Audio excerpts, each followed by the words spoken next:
Diana, over to you. Thank you very much, Forrest. And thank you to all of our panelists and our audience here today. We are really lucky to have a great set of people with us today for this panel.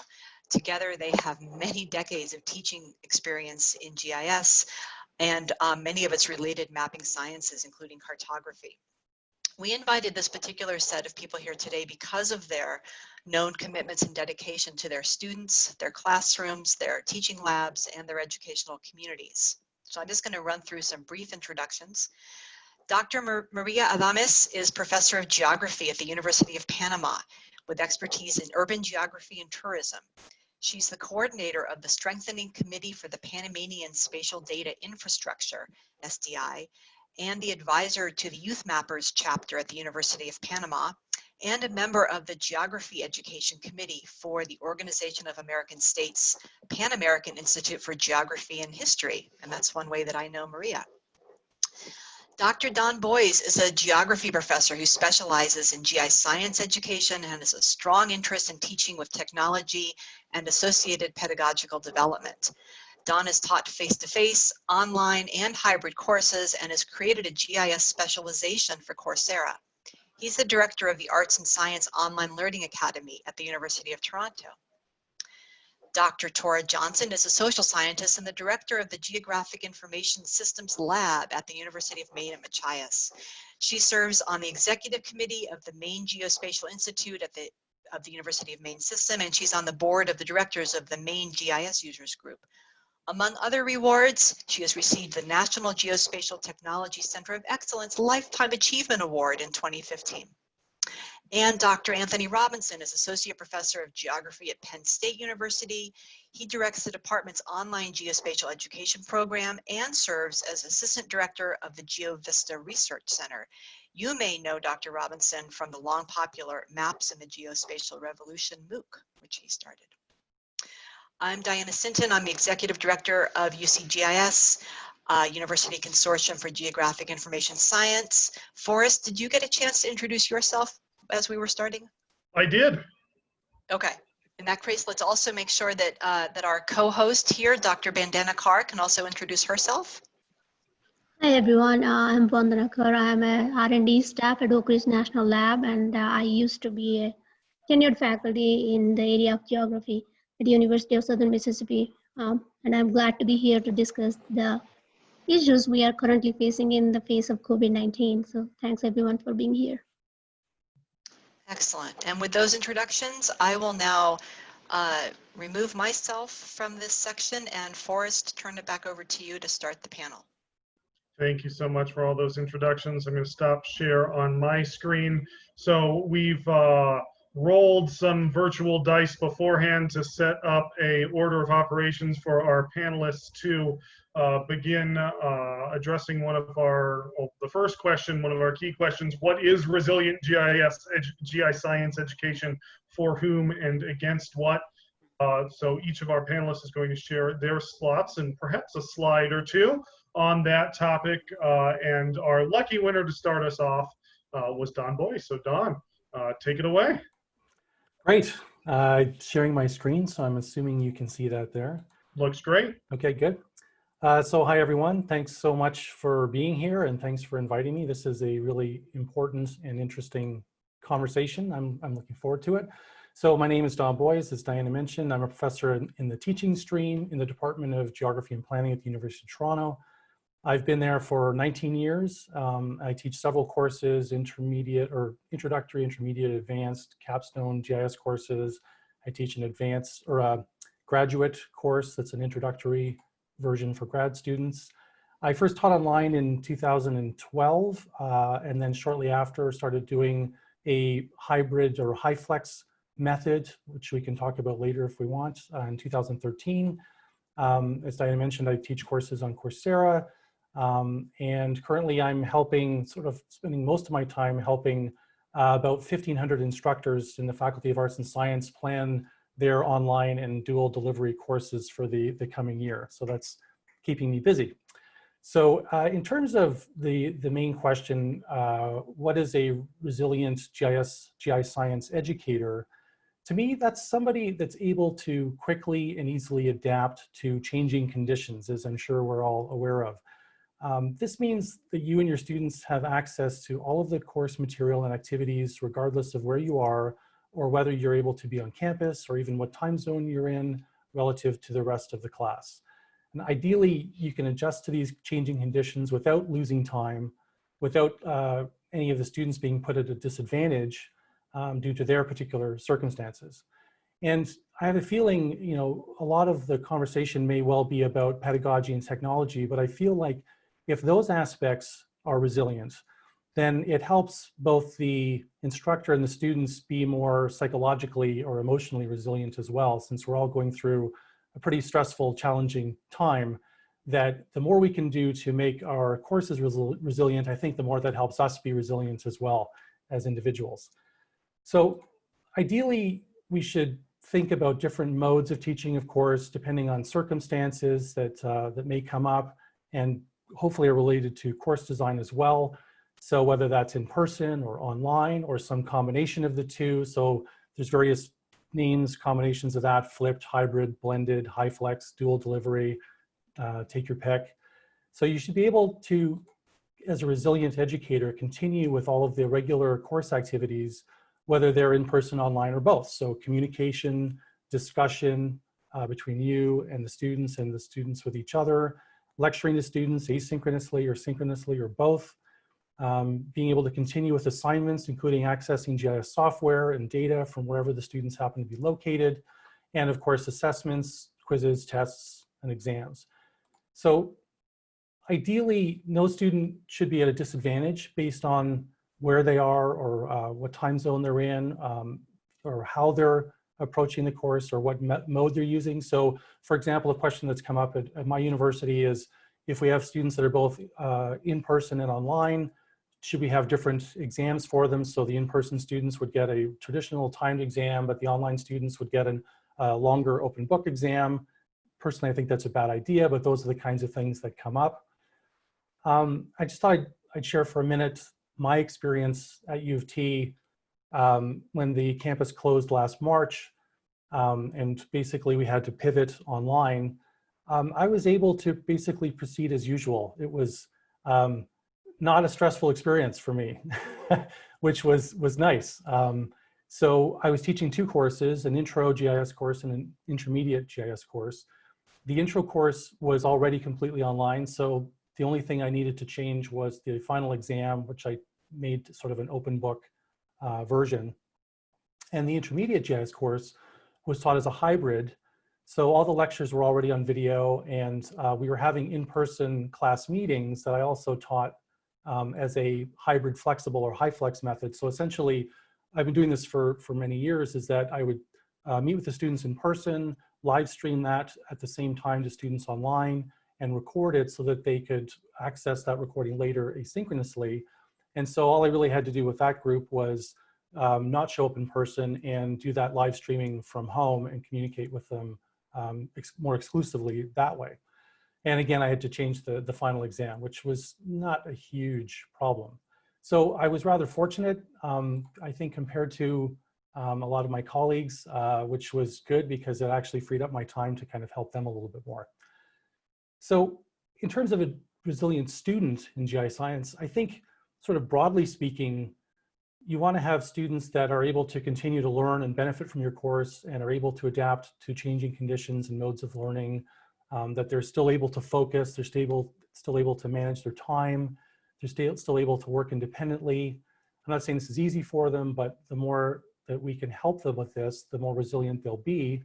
And as I'm sure we all know, they're dealing with all kinds of challenges, illnesses, unemployment, lack of adequate study space, sharing devices, all kinds of things. And one of the things I would mention that I think is really important is to have those kind of proper supports for them and good course design, and having regular communication with them, really promoting instructor presence so that they feel like you're there with them and they're not alone and isolated, and giving them clear instructions in terms of how to navigate the course and what's expected from them and when. And lastly, I'll just say, in terms of our resiliency and efficiency compatible, I would say yes and no. So if you're already teaching online in one form or another, then certainly I would say it can be quite efficient. However, it's hard to be efficient when first creating an online course or the course materials for that. If you're doing this for the first time, it's obviously very time consuming. You have to create videos, you have to do the shooting and the editing and creating online assessments and figuring out how the students are going to get the software. And probably, at least for me, inevitably, as you go through that process, you start to realize you need to update your slides and put in new examples and new data sets. And so that can take time as well. But I feel like if you have the time to plan ahead and to do some of this stuff, this kind of work, that you're building in that efficiency later. So I did a lot of that work, in the previous year or even the last 2 years, building up this library of videos, thinking about my course design. And so for me, the sort of positive part of it is that it ended up being efficient after spending a lot of time on it in advance. So those are my kind of initial opening remarks, and I will turn it over to back to the panel. Excellent. Thank you very much for those pieces of advice and thoughts. And we'll move on to Maria Adams is next up on our list. So Maria, go ahead.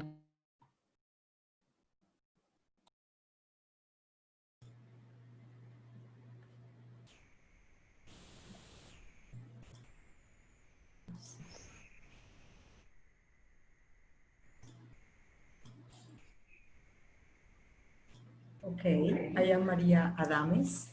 I am from the University of Panama. I have been teaching there for quite a while, 34 years.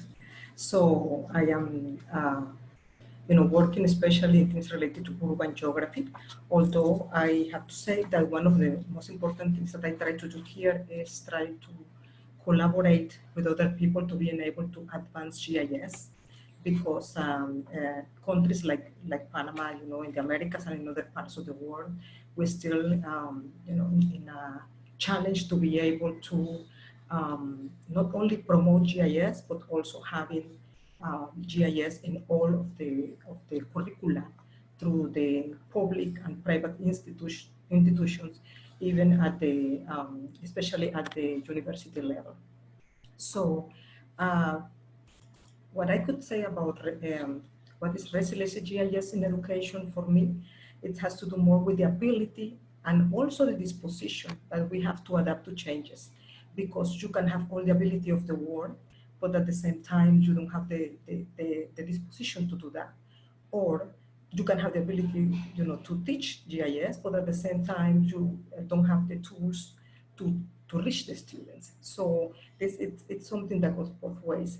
And then that learning GIS phase due to internal and external issues that are affecting the natural and social system. We know that right now, developed and developing countries, or more advanced or less advanced countries, as you want to say it, are facing different challenges.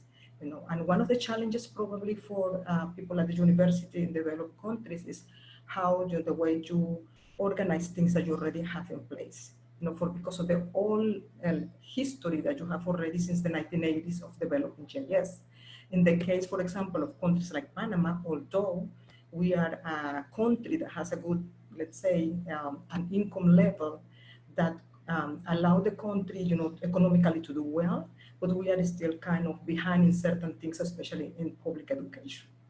So that's the reason why for me, talking about learning GIS science in these societies, it's really also a challenge, as well as it is in the developed countries.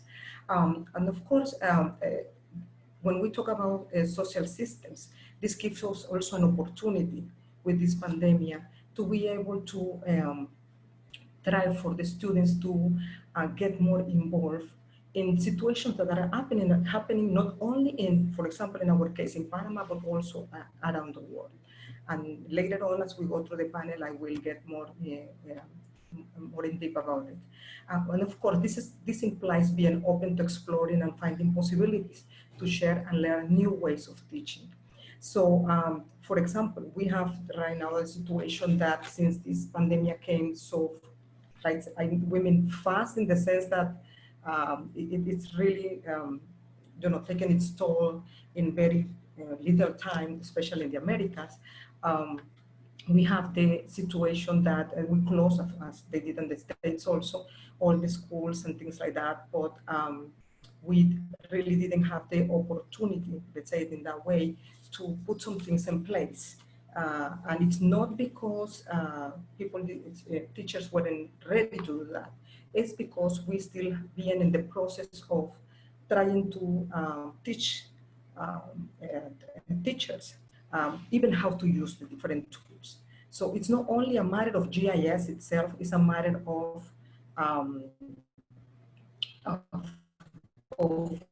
using all these resources going through it.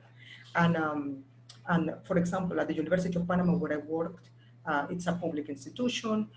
Since the 1980s, we have been having GIS courses.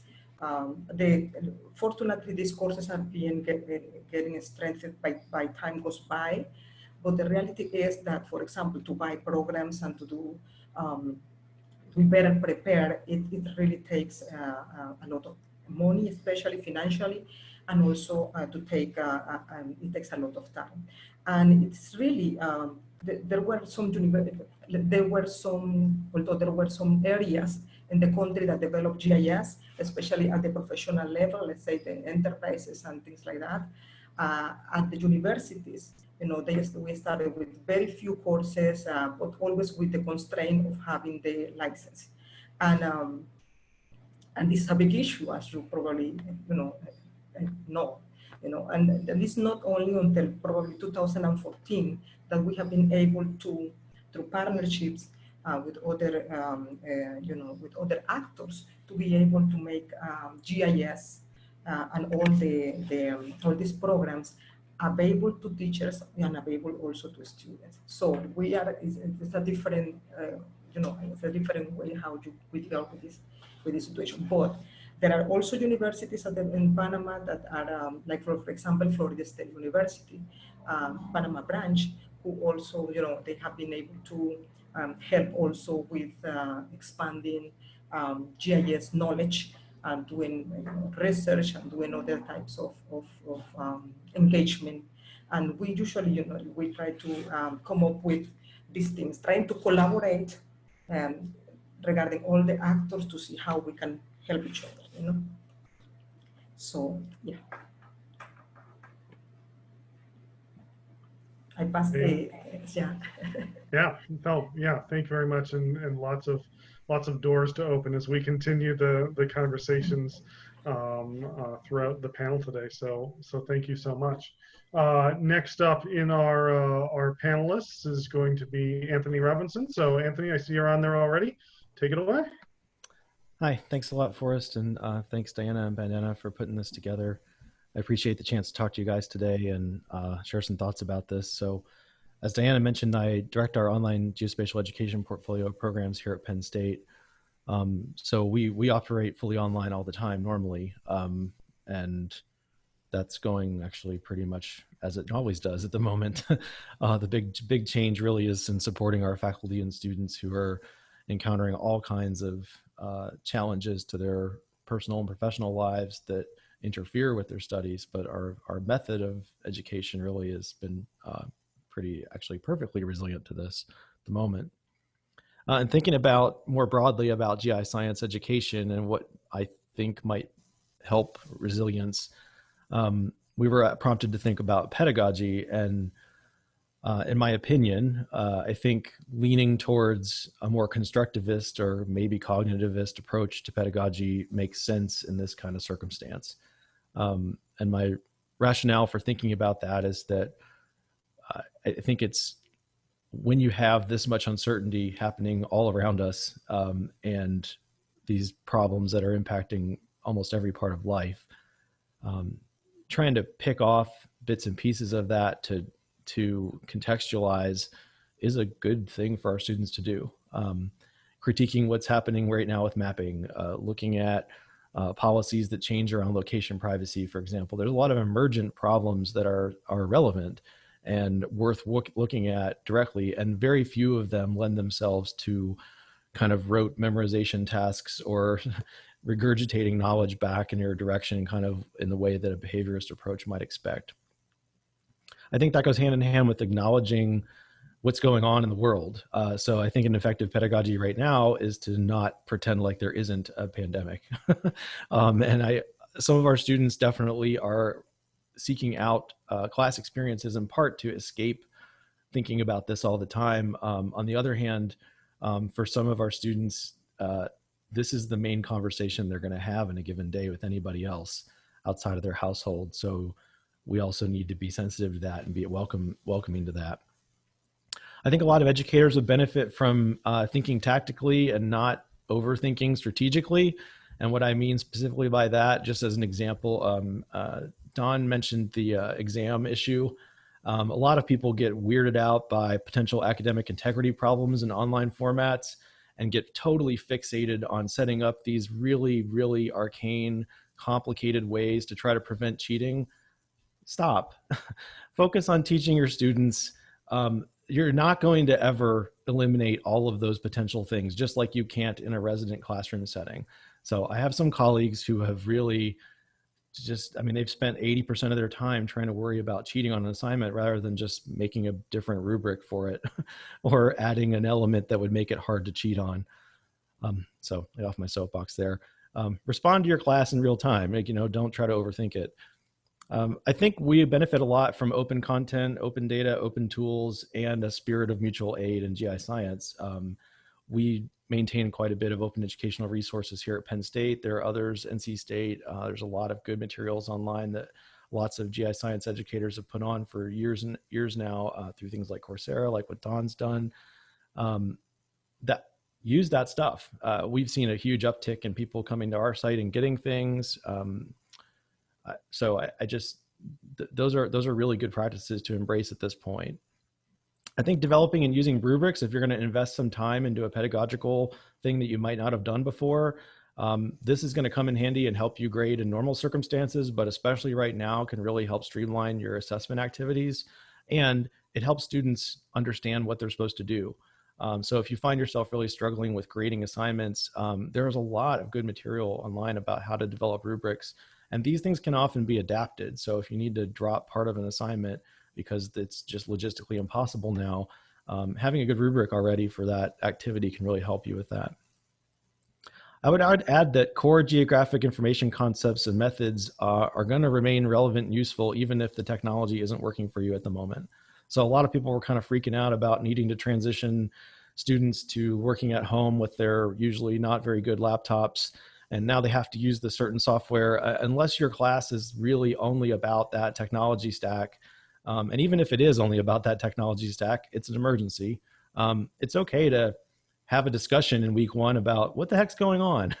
And in week 2, work together to figure out how to support the technical aspects of this. And then if it's totally a showstopper at your institution, color and classification methods for mapping are completely agnostic to any technology. You can talk about that and debate it and understand it without ever having to touch a piece of software. So I think in some regards, you need to maybe step back a little bit and stop worrying so much about the technical stack. Students and educators are people who need support. So I think it's more of an ethic of pedagogy here that applies to everything, I think, and that is that to be flexible, to consider your cohort as a dynamic thing that is facing a lot of challenges. And we as well as teachers are doing that. And it's okay to tell your class that. That's what I'm encouraging the folks who work on my team as well, is to just stay in touch with your students, tell them what's going on. All of us are in a tough spot. I hesitate to provide advice on what I think students should do to be resilient because I feel like we're putting a lot on them already. In an ideal world, I'd like students to simply just try to stay engaged and persist, especially when there's some technical hiccups, not just give up right away, but to crank on things, communicate, willing to collaborate. I mean, those would all be good attributes. But again, I think it's mostly on us as educators to figure out how to engage folks right now. It's not on students to power through it. As far as resilience versus efficiency, I think resilience is always more expensive until you need it. So it's not cheap to prepare like I always tell people wanting to do online courses and programs, online classes are more expensive to create. They don't scale automatically and are more difficult to teach most of the time. So a lot of the axioms people expect about online classes are all false. But once, if you've done it and you've invested all that, then you are very likely to be quite resilient. So it could be expensive up front, but very helpful on the back end. All right, I'll stop with that. Thank you very much, Anthony. And our last panelist and the last slide that we'll have up today is going to come from Torra Johnson. So Torra, you can close out our first part of the discussion here. Sure. So a lot of what I've been thinking about has been said, and so hopefully I can kind of come full circle and wrap around on some of it.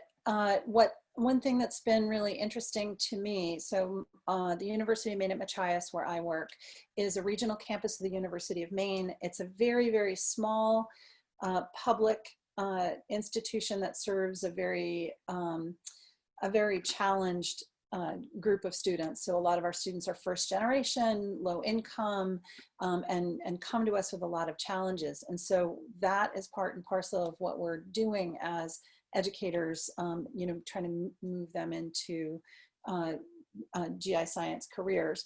So a couple of key things. One thing that's really interesting, so as a social scientist, I study resilience. So it turns out that this has been really, really helpful to me as my university was sort of rolled under the pandemic.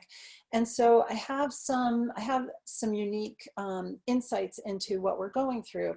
One of the principles that we look at when we talk about resilience is the difference between bounce back versus bounce forward resilience. Essentially the idea that bounce back resilience is scrambling for ways to do things the way you used to do, to get back to the way everything was before. And folks who study resilience know that bounce back resilience seems like what you want, right? It seems like the goal of any response to disruption is to get back to the way things were. But in fact, getting to a new place can actually be more effective and make you more resilient to change in the long run. And so that's something that we've been doing. This is true of all faculty at the university, and I'm also chair of my department. So I've been working with faculty on helping them move into a bounce forward mentality. And I found that that's been helpful to me and my other GIScience colleagues around the state, that as we grapple with this, we're not just changing, we're not just responding to change, we're actually changing the way we do what we do. And I'll give you one example. So we had been asking for years all around the UMaine system, 7 campuses, to allow us remote desktop access to computers in our labs. We have a lot of low-income students, a lot of students without computers or the technology that they needed. We needed to have them have access to the computer labs from outside the campus. Well, the pandemic created the perfect situation where the IT folks said, all right, we finally hear you, we're going to make that happen. And now we're all starting to see the advantages to that arrangement, and noticing that it makes for greater accessibility and equitability for our students, and gives us new modes of providing access to technology. So that's a way in which we're all bouncing forward, and that's been really important. The other thing that has, I think, made our program in particular really much more resilient is that our whole curriculum, the pedagogy and the content is centered around problem solving. And so both our students and the faculty that teach with us were ready to pivot far more readily than some of our other colleagues, because we focus specifically on problem solving. And this absolutely presented lots and lots of new problems. And if you want to talk to me about how we incorporate problem solving as a part of our instruction, please feel free to contact me. The other piece that I think is really crucial is that we needed to hone our focus, and in a university like ours, this is always true. We're always focusing on being connected to our students and connections between our students and their communities. And accessibility and equitability, they're always challenges. But as we all know, everyone who's pivoted to, to the COVID world, know that these have become even more challenging. And so really centering our focus on connectivity, accessibility, and equitability in all their different guises, and some of those have already been discussed earlier, was really, really crucial to us navigating the change. And so that segues into something that's been repeatedly mentioned by the other panelists, which is the importance of maintaining connection to our students, and how much more important as their lives become more complicated, and for the students that had been, living on campus and working on campus and moving home, whatever that means. Those connections have both, on the one hand, become really much more difficult, and on the other, the students have been feeling much more isolated, and they're much more important. So we really have had to focus a lot on connectivity in all these different ways. And we had to make sure that we sort of circled back to one of the central elements of our curriculum, which is connecting to community and the world through service learning. And so what we've found is where we've been able to kind of claw the students back to connecting with us and give them ways of connecting, whether it's within the context of the pandemic, so working with COVID data, or whether it's just reestablishing connections to communities they had left to come to school, creating those connections to the community and to their world and to their context was really, really grounding for the students, and several students said so. It made them feel connected back to their school. It made them feel connected to their community, and to feel like, in a time when they felt disempowered and disenfranchised, to feel like they had power and the ability to influence the world. So those have been really, really crucial insights for us. It's a really, really large question to say, are resilience and efficiency compatible? That's, there's not really one pat answer, but I want to focus on one thing. And I think, Anthony, you mentioned this as well. Setting priorities. It's super easy to feel like you need to cover the material. And the truth is, in the world we live in, covering the material has limited value. Right? Why do people come to school? The truth is, the buttons you push and a lot of the information that we seem to think we need to give our students is available on the internet. You can Google it. You can watch a YouTube video, right? They're not here for that. We don't need to give them information. We're helping them learn how to learn. We're helping them learn how to apply their skills. We're helping them gain confidence. It's much harder than just giving them information, but it means that it frees us up from having to cover everything on the syllabus, right? We've got to do it, and we need to make sure they're at least aware of the questions they need to be asking and the things they need to be knowing. But for us, the real center of our curriculum is learning how to learn, learning how to apply your skills, how to think through problems. And if that means we don't cover some vocabulary word or some particular, software thingy, that's fine. And so that became, for us, switching to all online and all our students scattering all over the world, that became kind of a place that we had to circle back from. And my colleagues across the state and I have had many conversations about what we're choosing to jettison. And, knowing that, some of my GIS 1 students are going to take GIS 2 with someone else, or vice versa, we've been able to communicate about that and say, you know what, they really haven't gotten deeply into topology. You might want to cover that in GIS 2, so that we could really, really focus on the bread and butter, which is the problem solving and the confidence and the general understanding of what what GIScience is, what the main questions are, and how you apply it to life.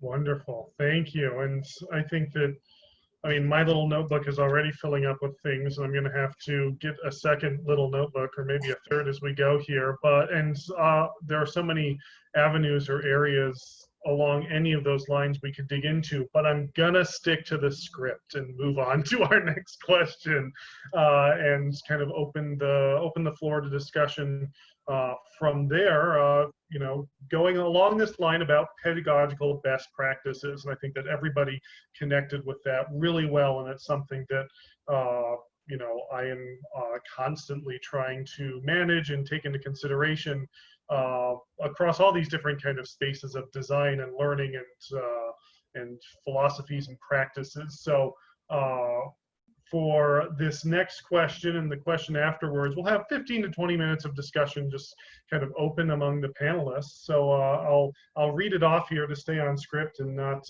insert anything extra. But our next question that we posed to everybody was, what can we learn from the pedagogical best practices already documented for geography and GIS to inform a resilient GIScience education? And then, is there anything special about GIS pedagogy that makes it more or less resilient than other disciplines? Could think of some of those things from some of those answers from many of the presentations already given. So does anyone have a burning response to that, or a particularly pertinent response along those lines from the presentations that we just saw?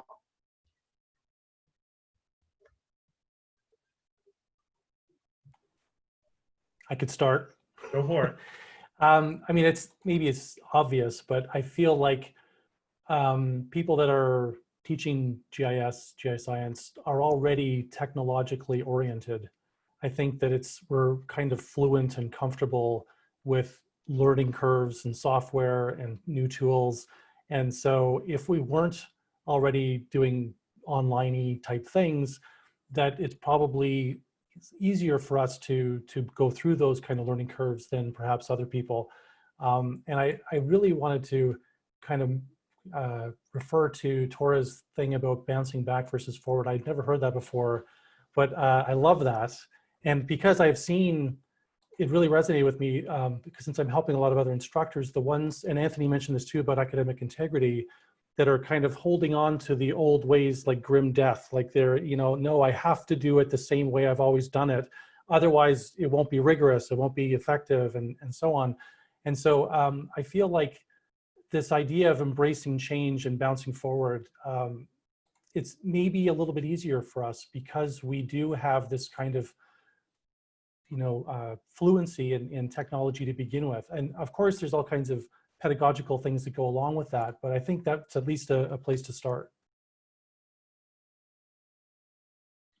Yeah, I'd like to riff on that a little bit. And in fact, I'm just as we're speaking, looking up, I should have thought of this. I can share it with folks later, but there's a really fantastic article, and I'm spacing on the title, that encourages folks to let go of unhelpful frameworks for rigor, right? Unhelpful definitions of rigor, that it sort of implores scholars and, you know, academics to really rethink how they look at rigor. And that's been a really important discussion this spring. And in fact, one of my colleagues brought up this paper again to say, hey, remember this, we're really rethinking rigor. And it's because so many of our folks were looking for, you know, we're really cleaving to these bounce back philosophies. And, you know, some of my colleagues were just desperate to find ways to write on physical whiteboards and still have it like, and or blackboards with right, chalk. or blackboards up. And so trying to help them, you know, rethink the way their students are seeing and consuming the information, and understanding not only that they can change, but there might be value in that, right? That there might actually be you know, things to learn when your students are spread all over the country and they can collect data where they are, right? There's all sorts of new ways of looking at it, but that bounce back thing is so is so difficult. Oh yeah, and Joseph Kursky just posted in the Q&A a link to the, one of the items about the new definitions of rigor. And one of the things too that I think it's important to remember is that not only are our faculty, you know, may have difficulty in making those kinds of transitions, and it's not only, you know, non-GIS faculty, even folks who I would regard as being really technically literate, if they hadn't taught online, they hadn't done even the thought experiments about different ways of doing it.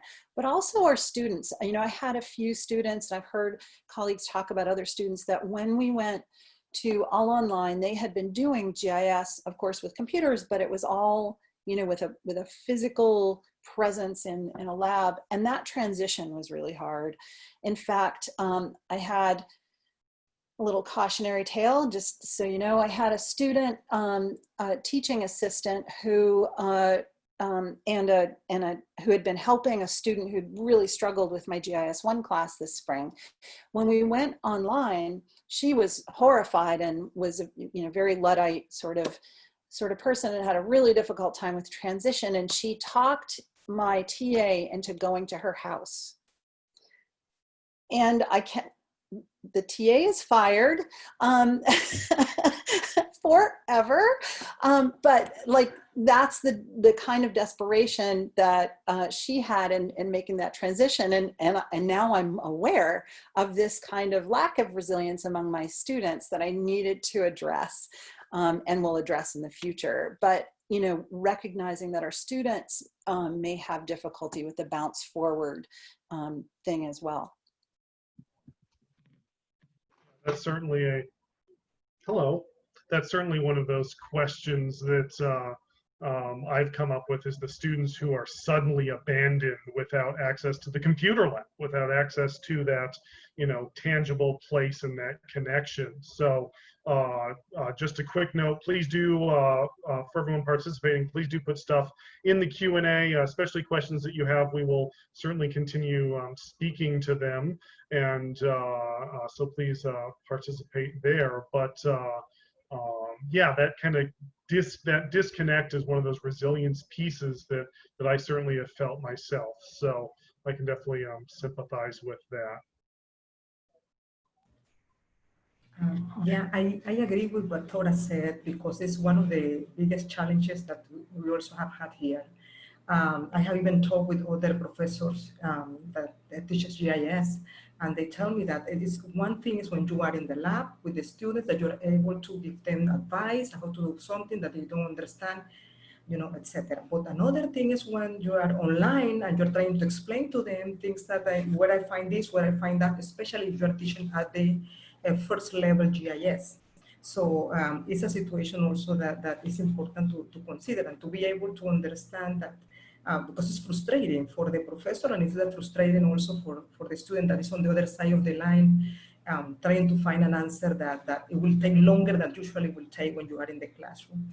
And another thing that I wanted to point out is the fact that it also is very so some of the situation that also are happening is that it's hard also for students to be able to do, as Anthony said, to do their homework in the practices that you have, you know, because sometimes, you know, the internet goes off, sometimes you have all these other external situations that don't allow you to really be thinking what you're doing. When you are in a classroom, you are kind of enclosed, you are concentrated on what you're doing, while you are outside of the classroom. Well, you know, there are so many things that are happening around your home or something like that doesn't allow you to do that.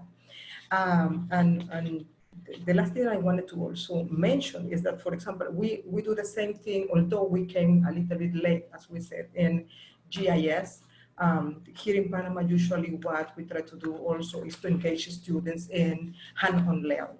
You know, the students are able to, like, if they find something about what is going on in Panama City with contamination, for example, they will do some small projects related to that. Or if they have to go to the comarcas, which are indigenous places, you know, since we are in tourism, they actually, you know, go over there and they see what's going on and what is the situation that they are having, and they are able also to plan that into a, make a project that will somehow visible the problems and the situations that they have. So we have been working on that stuff. And at the same time also, for example, there is something that in the States has been for a long time, that is that those projects about intelligent university, how you deal with the campus and all these things and stuff like that.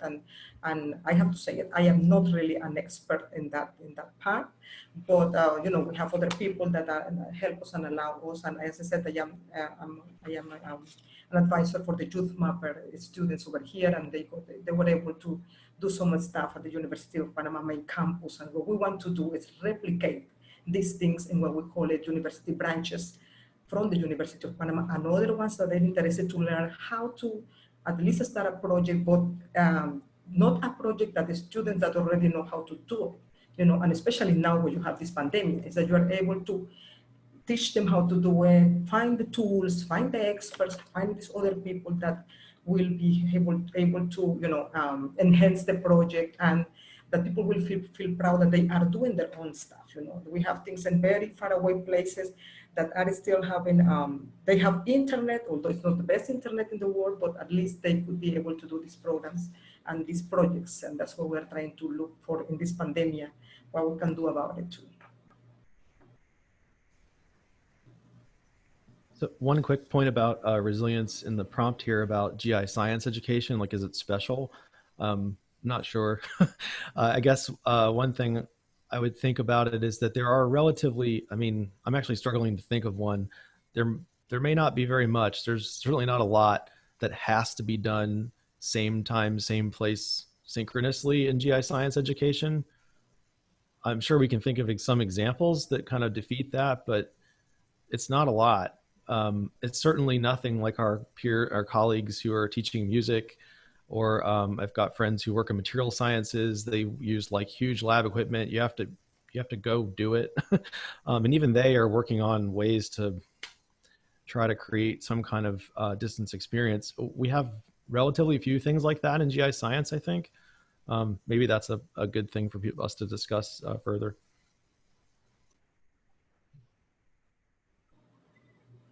Yeah, one thing, yeah, go ahead. I was just going to say, yeah, the fact that we live in the sort of digital space already definitely made the transition easier for us, but it also at the same time just thrust the equity questions to the forefront, right? So it was a double-edged sword all the way.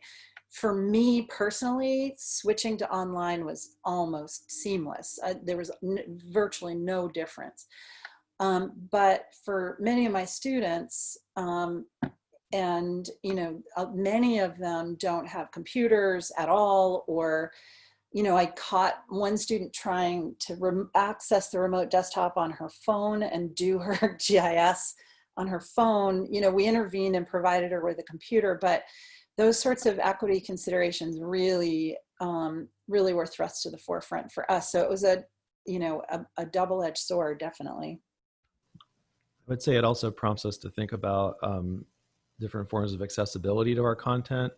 And those of us who've been doing online teaching for a long time, like at Penn State, we have a big office that focuses entirely on accessibility issues. And there are a lot of them in GIScience actually that are non-trivial. I happen to have a PhD student who's working on tactile mapping. And if you work with an accessibility expert, they will tell you to provide the written summary of what a thematic map says. And I have really struggled with that prompt because I'm like, there isn't one.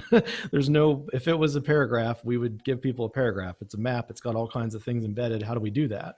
All the same, it's like a really important, it's a critical problem to figure out for risk communication, for example. There's lots of other things outside the classroom even. So I think Torra's right. Like that would be, this is a good prompt to think, because we don't have to worry so much about some of the core ways we might communicate to certain parts of our audience. Equity and diversity now and accessibility are definitely rise to the top.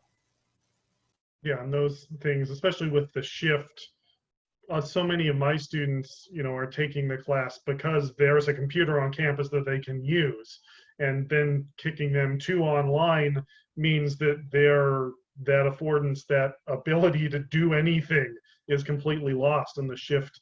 Now with the fall, there's a, at least in UMass's cases, we had a couple of months that we knew and students were able to plan, but a student reached out to me recently and said, hey, my only internet access is on my phone. I am staying enrolled until the last minute of ad drop in case that changes, but I'm guessing I can't download all the data for this course over my, cell phone network. And it's like, well, I wouldn't, but we can find ways to support. So those, that does become a major equity question that becomes a difficult pedagogy question that we are, that we are confronted with. Any last thoughts or burning comments on that question 2 before we move on to question 3 here, nearing the top of the 3 o'clock hour? Forrest, I have a question for the Definitely. entire team. We talked about the equity, diversity, accessibility, but it goes to Torra's comment about the student who asked the TA to come over. How does that, because we talk about resilient student, but it seems that that student had not only an access problem, but it seems there is an emotional component to it. The student was kind of scared, if I don't go there, nobody's helping. So what is your experience? How do you think we should create that student pool who are resilient when changes happen? They are not going to be burdened with anxiety that they can't move forward. Even if you give them a computer, they still have that emotional trauma. Yeah, and that one of the reasons why we center our curriculum at UMaine Machias on problem solving is because especially students who grew up without significant access to technology, we see a lot of that kind of anxiety. It's the main thing that stands in their way. And so we do a lot of work helping students gain confidence and have the tools to solve problems on their own. But some students have a much, sort of further gap there. This student had a particularly large one. And so we do think of this, it is part of what our pedagogy is. In this particular case, she hadn't gotten enough of that pedagogy on board by the time we went all online, and apparently she's very influential and was able to talk my student into doing something not safe. So anyway, that's our take on it, and it's always part of our curriculum is that, because we lose a lot of students, or they're unsuccessful or underachieving because of that lack of confidence. So that it seems like we're not supposed to be psychologists, but yeah, we are. Well, I don't know. I have kind of an idea, because maybe if we can create groups of volunteers, students that are able to help other people, and in the sense of advancing and stuff like that, and in that way they cannot get behind because of that. I'm sure there are, many people that are willing to help other classmates in order to at least to the minimum requirement that they need to do that. Of course, we don't want that, but at least they won't be, waiting until next year to be able to, because to be able to take the class again. That's what's happening a lot here in Panama. People are just quitting because we have the same problem that Torra has mentioned here. It's amazing how much we have in common in that sense. We have a couple of students that have done that too. They are going, from their telephone, how they can do. We have people living in indigenous areas which have to go to, this here to be able to get the signal in order for them to at least connect to the normal classes, not even the GIS classes. So it's a situation that we have to really, start thinking about it, and how to be resilient in that sense. And that implies also being able to work with our students in order to make them conscious that, the war is not you with your computer trying to pass a class, but it's also that there are other people around that also need help. So we did reconfigure a couple classes and a summer course that I taught for early college, so high school students, to use phones and to use online GIS via phones, and final projects, rather than using desktop applications, to use online applications that they could use through tablets or phones. And it was a huge relief to the students that they could access, could actually accomplish it. And it had to do with that thing that I mentioned about setting priorities and letting go, right? It's just not that important that you can do geoprocessing with ArcGIS, right? What's really important is that you understand what geoprocessing is, right? And what the basic ideas are, right? It's just not that important what tools you use, and that you do have all the fancy bells and whistles. And so since we were able to do that letting go, we were able to, for most of our students, and really not all, but for most of our students, move them to a place where they could be successful. But it was, it was not easy. This moves us fairly neatly into our third question, which kind of comes down to change and how we can change and what we can do. So how can we change our curricula and teaching practices to ensure resilient GI science education? How can we preserve student-centered pedagogy, perhaps not as student-centered as convincing someone to come meet them in person, but how can we preserve student-centered pedagogy and remain resilient? What are the cultural, institutional, and personal barriers to these changes? And I think that we're already starting to engage a little bit with those types of questions. So we'll continue moving as we just pass the top of the hour here.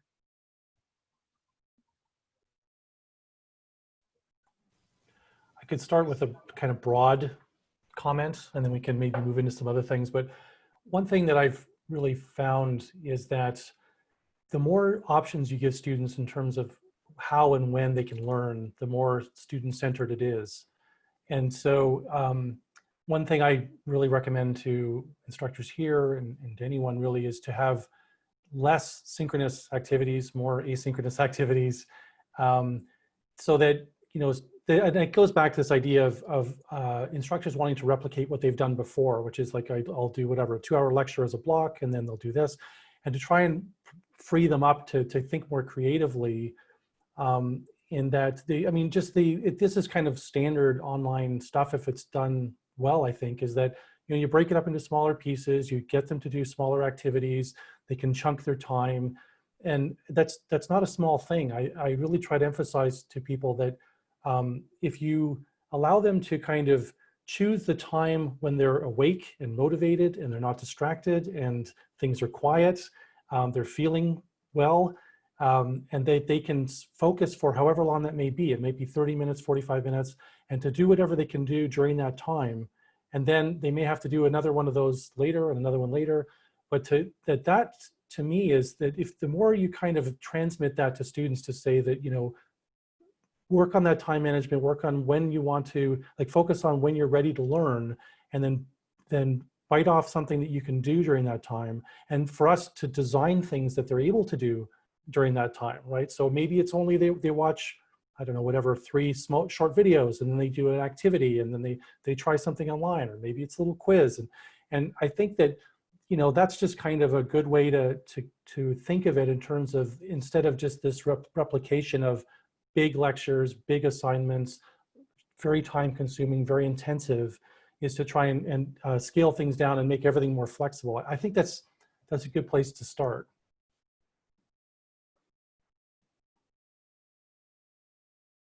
So for us, the transition was raised tensions between those. So the consideration of synchronous versus asynchronous. And there was a lot of dithering in the spring about, and we typically teach, so I typically teach synchronous lectures, and then I record them, and students can access them later at their leisure, and they have the choice of whether to, depending on the class, whether to engage in the synchronous sessions or not. And so after we went all online, I switched to all asynchronous, and I gave students the option to be on there when I was recording my lectures, and most didn't. But many of my students, and the ones who were most challenged were the ones who had, who came from more challenging backgrounds, probably had the highest rate of this, were just falling off the radar. And what I ended up doing totally organically was to set up times that were, in one case, it was a classes lab time where we had been meeting in person in a relatively unstructured time for them to do assignments or tutorials or whatever.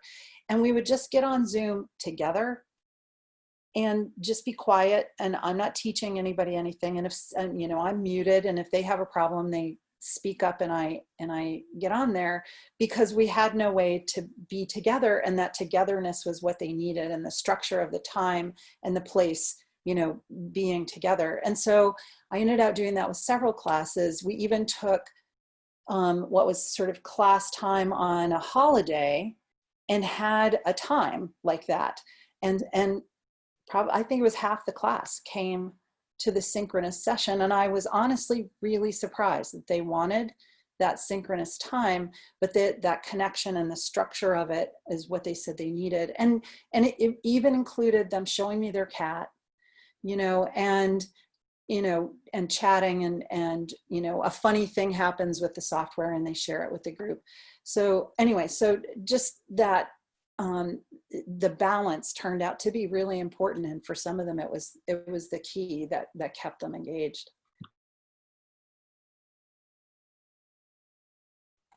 Yeah, I'll follow up to say that I wasn't in any way implying that synchronous is bad. It's just that it's what you do with that synchronous time. And, you know, that's part of it. And that's exactly what I would do and have done and recommend is it's that more interactive time or more active time, active learning, as opposed to just, you know, information download kind of thing. Yeah. And, you know, the flipped classroom model of putting, you know, the sort of lecture stuff online and having your in-class time be, you know, more for group work and interaction and that sort of thing, that can work in an all online environment. And we've had a lot of discussions about the flipped model moved to all online, you know, instruction. And we've been doing it in our GIS instruction for years in some mode or another. And it's been really effective. But we're broadening that and really digging into that, because, you know, our connection to our students, our high need students, it's really crucial. And so how do you do that without them physically here? Yeah, that connection, the almost demand for synchronous, I can definitely connect with. I think one thing we can do in the future for ensuring more resilient GIscience education is to engage our graduate students in seriously looking at how pedagogy works. That there is a lot of scholarship in this area. This is not mysterious dark arts that we can't know about somehow. We really just need to read those papers too and engage with people in instructional design and technology. That's something we do a lot here at Penn State, and it's helped us a lot through this transition. We have a ton of learning design folks across the university, and that's made things a lot better for everybody. Now's a great time to talk to your PhD students, if you have them, about, okay, here's what this world is like. Here are some possible models for doing this stuff. I'll put a link in the chat here to a very introductory article about 3 common types of pedagogies. So just to even orient yourself, I feel like this is super helpful, because I'm not sure about you, but when I was in grad school, we didn't even discuss this, that these were things. And so along the lines of maybe not just repeating what we've always done before, maybe take stock of different approaches to learning. Most of what we have been talking about today sounds pretty constructivist to me, which is, I think, probably the right thing in this moment. It's not the right thing for every class and every class setting and every possible learning objective, but in a crisis mode, it's a pretty good adaptable thing. And it, you know, speaks directly to dealing with people at kind of at different levels of engagement. We had a Q&A question from James about dealing with synchronous work and the reality of time zones and like, how do you do that? I think we just heard some good ideas for like limiting synchronous time to maybe making it valuable in a different way, aside from maybe necessarily just lectures. The other thing I would add to that is to consider, as much as I personally hate these things, Slack or Microsoft Teams, another freaking pile of noise to go through, for a lot of younger folks, that's actually a pretty attractive way to stay in tune with what's going on. You can share files that way. It works pretty well in Teams, for example, to set up tasks and who's going to work on what. Like I said, I like it even less than LinkedIn, but that's because I'm old. And so those are really helpful methods, I think, and that's how workplace stuff is anyway, right? So you can actually argue at the same time that even if you're annoyed like I am, nobody cares. Your employer is going to add you to 1,200 SharePoint things, and you're going to need to, the sooner you embrace this new hell, the better it'll be. There, that's a good uplifting pedagogical message from me on behalf of Penn State. You know, one way to put a positive spin on that is that students need to learn how to use these tools. I mean, that's a new reality that we're all in, right? Is that whether they like it or not, that's what they're going to need. That's part of their kind of toolbox that they're going to need. And just a really simple suggestion as well for the time zone thing is to have them in the morning and the evening. Like we have quite a lot of students in China. And so a lot of instructors will have 2 different sessions, like one at 9 a.m., one at 9 p.m. It's not for everybody. I wouldn't sort of say obviously everyone should do this, but that's one strategy that you can use, is to try and find times that work. And even to just poll the students and sort of get a sense, where are they, what time zone are they in at the start of the course, and to try and adapt in real time to that. And that's another thing that students also need to learn, is that we're in a connected world and the world is big and has a lot of time zones, and they need to engage. You know, a lot of the students, our students have a relatively provincial view of the world. And, you know, everything from, you know, what's normal behavior and normal food and all sorts of things, they have, you know, pretty fixed ideas. And so getting them to be aware of and thinking geographically and spatially about the problem of how you work together with somebody in a different geography is an important skill set. Anthony, I think that's a great idea, because, for example, we in the Department of Geography have three areas, right? One is tourism, the other one is cartography, and the other one is geography and history. So we're still in the old tradition that we have students that they are on their, you know, undergraduate, that they probably are going to go and work in certain you know, enterprises and things like that. But there are other ones that are, you know, willing and they want to go and you know, be teachers for high school, for example. And right now in Panama, there has been you know, they're starting a movement where teachers in high school, not only geography teachers, teachers from all other sciences, are interested in knowing at least how GIS works. So, you know, this is a great idea for a couple of our students that probably they go and try to, you know, study more about using pedagogy and GIS, pedagogy and GIS science, because that will be a big help, not only for, you know, high schools, for the high school area, but also at the university level. So.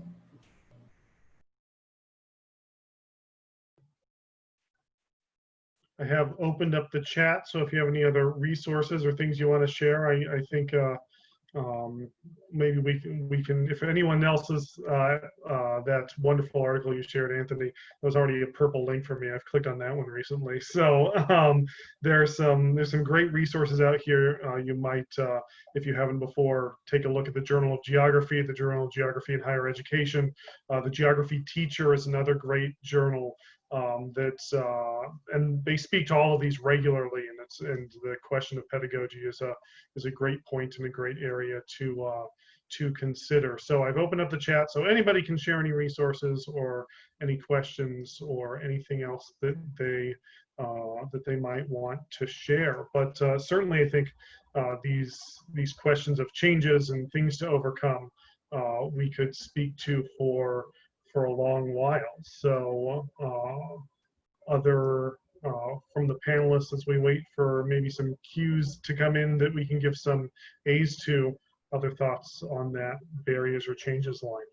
I have one thought, which is that, you know, we've talked a lot about questions around equity in this time. And one of the things that I've been reflecting on is the fact that we're a microcosm of the GIScience industry or industries as a whole, and that these equity considerations are just reflect equity problems that are true in GISciences as a whole, right? Access to technology, access to broadband, and all the sort of comfort and skills that kids have when they grow. Like there's a whole suite of equity considerations that we're discussing and confronting in higher ed, but that really this is a tip of the whole iceberg of equity considerations broadly.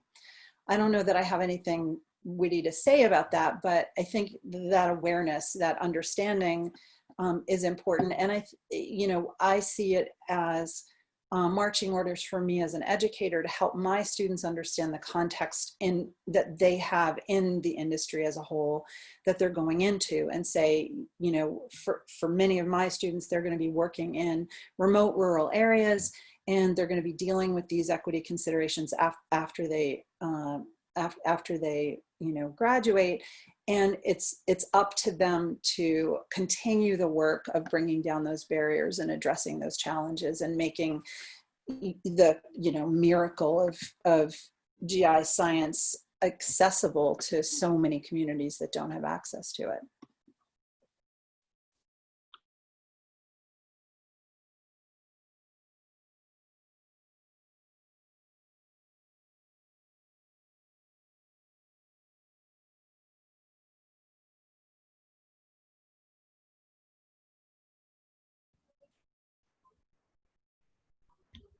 Diane or Bandana, I don't know if there's any questions or anything that's come up for either of you that you would want to share, or any questions that you've received that you'd like to pose to the committee or to the panelists. I don't want to promote us to committee. That's too much work.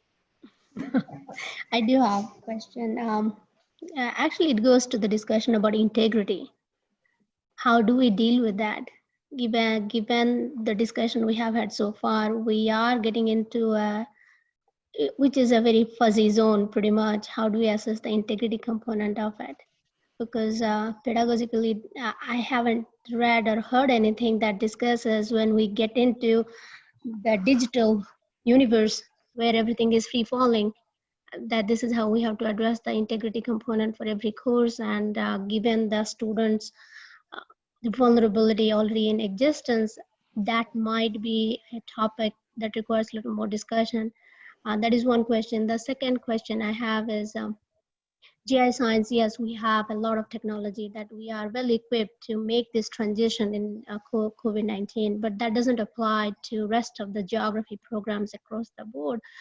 So how that is going to be a challenge, because when we offer geography programs, GIScience is never a standalone degree in itself. In majority of the cases, it is part of a broader geography or some program where it is not tech heavy.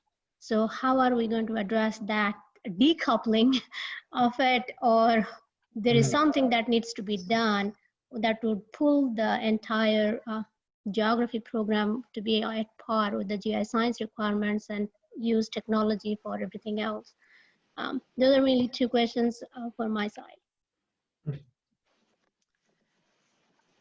Actually, I was going to comment on that. I think that this is a particularly interesting time to think about ethical integrity, not just in our educational specific course context. And I very much agree with Anthony that something he said earlier, that we can spend so much time in assessment design to try to squash or reduce the likelihood of cheating, but it's really an opportunity to think about things in a bigger context with GIS and ethics, period. There are resources that can be considered. We recently with UCGIS were reminding people about the code of ethics that that exists for the GIS Certification Institute, that all GIS professionals, professionals end up signing a code of ethics, and even to go through that type of code of ethics line by line and say, why are these particular things relevant for for ethics within our profession, and I mean, with all of the different contexts of location privacy, there's so many ways that that can be taken apart within a classroom discussion to talk about the differences between what we do as professionals and try to model what we do as professionals over to our own personal practices, just to kind of remind students about the ultimate downstream implications of cheating.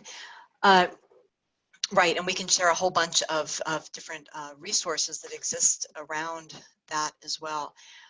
I was going to mention too, just I know that we'll be coming up to the bottom of the hour briefly. This panel is part of a collection of panels that has been launched globally, a GIScience resilience, I just have a fly that landed on my face, GIScience, resilient GIScience education conversation, and we're starting some sub-communities there.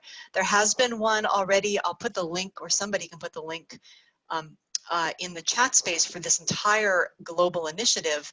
And you'll see that, for example, there was an instance of this panel 1 that was held last week with people in Europe and Africa. And there were several people there who really wanted quickly to be able to connect with other people who were using R for GIScience education. We have an opportunity to put on a community of practice group there that could be looking at pedagogical things, but also with issues of integrity or ethics or whatever, you know, it could cover those as well. So there can be, we were hoping that this community can help support these conversations that aren't necessarily going to be technical in nature, because I think that, as this panel has reminded us, there's so many things about education, period, that the ways that we think about teaching and learning, that really need to rise above our specific concerns about specific technologies. So yeah, the link, we've now had shared in the Zoom chat the link to the entire initiative, and we'd be happy to add some other resources there, or links to way we're going to have pedagogically focused non-technology communities of practice. Those were my thoughts. I didn't mean to, Bandana, I don't know whether there was a second part of your question there that we might return to in the remaining moments.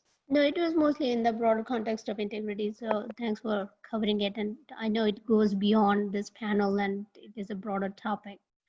But I think GIScience is well equipped to address this because we had an easy transition. I'm not saying easy in the sense, yeah, it was by switching off a light, but easy in the sense of technological component that we are well equipped with.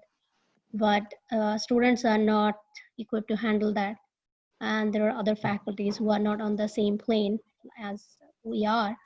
So I think at some point we have to think beyond that and see how this integrity component is going to not only impact the performance of students, as well as some of the disciplines that are not technologically oriented, and if they are going to function or not, and what needs to be done, both from addressing the accessibility issue, but also the ethics, integrity, and probably they are not supposed to be there. I don't know. But that was mostly something to think about for everybody, as it helps as we move forward with workforce.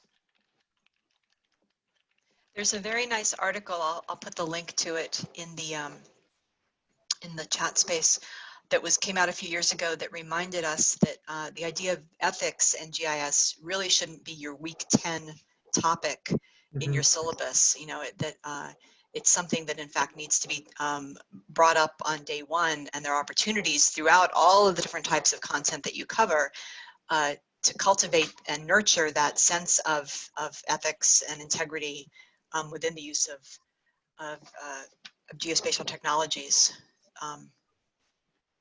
So yeah, it's one of those important things to not just have be an add-on at the end of your class. Closing thoughts from the panel on this topic or others as we look at our last 5 minutes or so here? Going back to, I can't remember, I forget if it was Anthony or Don who talked about, changing assessment This is Django, by the way. He around about this time, he gets really tired of Zoom.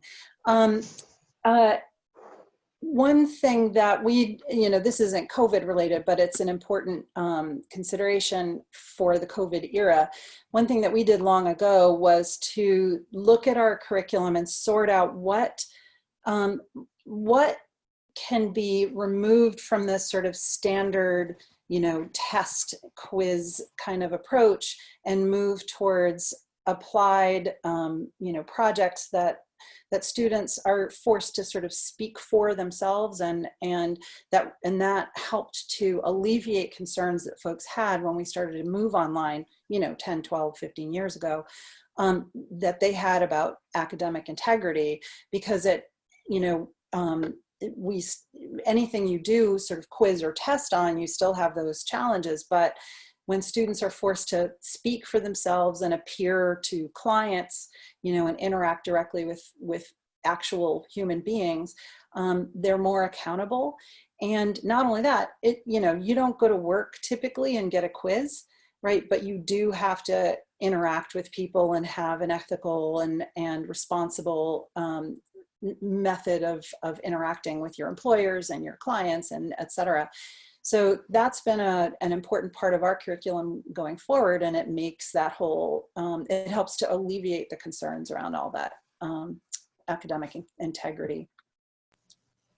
Yeah, along those lines, just stop weighting it at 40% of your grade to take a final exam. I mean, don't do that, flip it around, make the project that they have to make a higher weighting thing. I mean, it doesn't mean you don't have to do that, but I teach a freshman gen ed class periodically. So like we have to do a more scalable kind of somewhat traditional assessment a little bit more often in that class. But I don't allow it to be something that they could carry themselves through the whole class with. The labs and stuff like that, where they actually had to create something, are a lot and much more difficult for them to spoof. And when they do, it's like the most transparent thing in the world, because it's just easy to spot. And there's lots of technology that can help with that, turn it in and things like that at this point. There's also IP filtering. I mean, you could probably have an entire thing about location data about students. Right now, my university is using IP logins to help figure out where people actually are versus their stated home addresses, to target differential testing and sampling before they get here. So there's some pretty stark and difficult privacy dimensions of this that almost nobody in higher education is even talking about, but we know a lot about, and we should probably be part of that conversation maybe in a future webinar. One thing that I've done for several years now is give quizzes, and I tell my students, cheat. In order to find the information, you're going through a learning process, right? You're seeking out information. And one of the skill sets I want them to learn is to learn to answer questions. So I pose really hard questions that forces them to look up information and track down answers. And so it doesn't matter that they have access to the internet, right? If you pose a question, but I'll tell you, it's not easy posing those questions. It's it's a challenge, but it's helped to, circumvent that concern.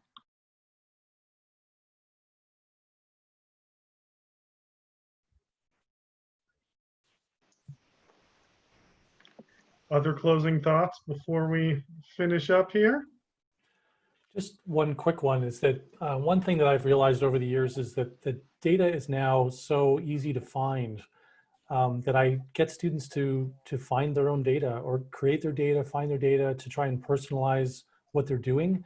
And I think that's part of this academic integrity question is around motivation. If they see that it's an authentic activity, that they're actually something they can relate to and that they might be able to use, they're less likely to cheat because they see the value of it. So I think the fact that we're so lucky to have so much data available now, and it's fairly easily accessible, does help with that. Yeah, just adding to that, is one of the biggest situations that we have, especially in countries like Panama, where it's very hard to get data and things like that. A few years ago, there was a situation with the data, how you get the data, how you come up with working with the data and all these things. So because institutions that actually have GIS, for example, especially public institutions, they always keep the data for certain special things and they didn't open it to the public and stuff like that. And since we started the Panamanian infrastructure of, I'm sorry, because in English it's harder to say, but it's the Panamanian infrastructure of spatial data. We have 48 institutions that are working together, and we have their whole kind of maps that they are making it available, not only to students, to the public in general.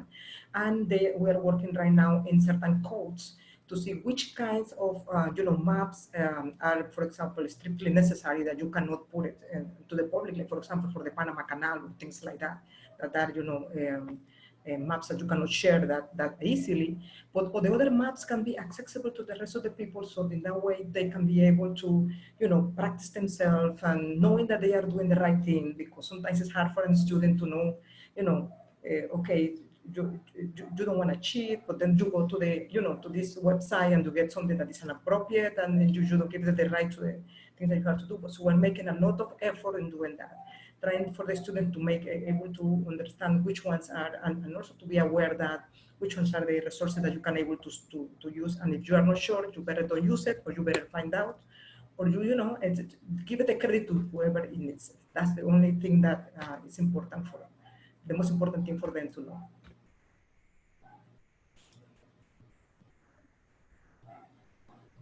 There are, yeah, the complexities and the things to think about, and the ways that we can support each other and our students, and all of these questions will remain areas of interest and areas to keep discussing about. So Diana, I didn't know if, would you like to close out by kind of talking about our plans looking forward?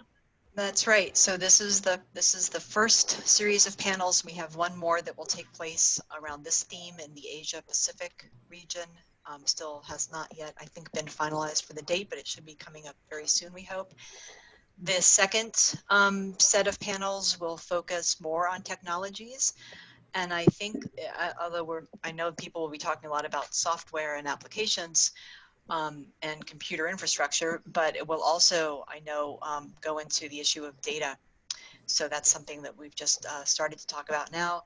And then we'll have a third set of 3 panels also to be scheduled later this fall that will talk about some of the effective, resilient ways to be implementing what we've been sharing. So thank you everyone for, thank you panelists all very much for sharing your thoughts and expertise. It was really quite humbling to hear from this group. You've got some terrific ideas, and thank you for being part of this group. Thanks for having him. Thank you. Thanks for having us. Stay tuned to our big global conversations, GIScience Education Conversations website. This, as you know, this has been recorded. The link to the European panel will be posted shortly, as well as this recording, and then the Asia one in turn. And we will add some more communities there that people can join to be part of, to continue the conversation. Thank you all, and now we can return our attention to our puppies and our kittens and whatever else is just out of frame. So thanks everybody, and thanks for everyone in attendance. Have a wonderful rest of or beginning to your day. You too. Bye. Thanks. Bye. Take care. Bye, everyone. Bye. Bye, everyone.